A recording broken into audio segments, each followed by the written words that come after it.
la nuit venait, couvrant d'ombre les champs. Il aperçut au loin, dans un pré, une tache sombre sur l'herbe. Une vache. Il enjamba le fossé de la route et alla vers elle sans trop savoir ce qu'il faisait. Quand il fut auprès, elle leva vers lui sa grosse tête et il pensa « Si seulement j'avais un pot, je pourrais boire un peu de lait. » Il regardait la vache et la vache le regardait. Puis soudain, lui lançant dans le flanc un grand coup de pied, « Debout, dit-il. »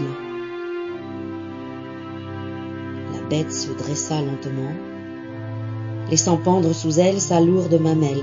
Alors, l'homme se coucha sur le dos, entre les pattes de l'animal, et il but.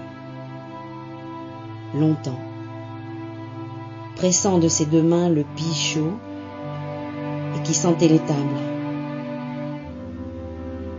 Il but tant qu'il resta du lait dans cette source vivante.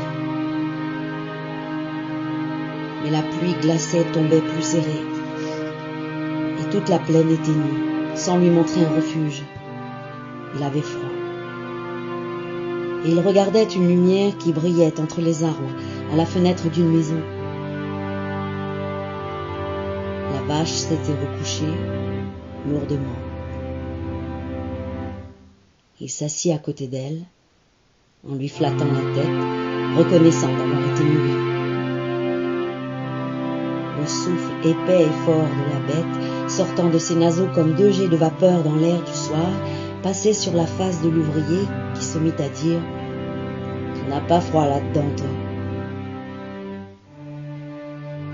Maintenant, il promenait ses mains sur le poitrail, sous les pattes, pour y trouver de la chaleur. Alors, une idée lui vint, celle de se coucher et de passer la nuit contre ce gros ventre tiède. Il chercha donc une place pour être bien et posa juste son front contre la mamelle puissante qui l'avait abreuvé tout à l'heure. Puis, comme il était brisé de fatigue, il s'endormit tout à coup. Mais plusieurs fois il se réveilla, le dos ou le ventre glacé, selon qu'il appliquait l'un ou l'autre sur le flanc de l'animal. Alors il se retournait pour réchauffer et sécher la partie de son corps qui était restée à l'air de la nuit. Et il se rendormait bientôt de son sommeil accablé.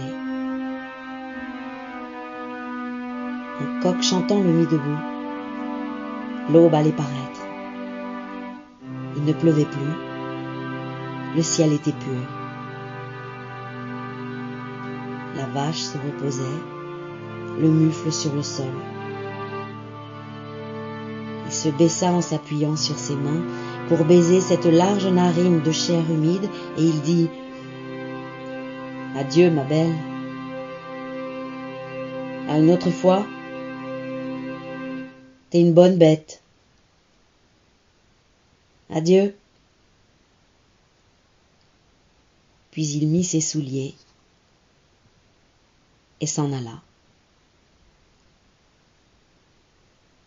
Guy de Maupassant, Le Vagabond, dans la Nouvelle Revue, 1er janvier 1887, puis dans le Horla 1887.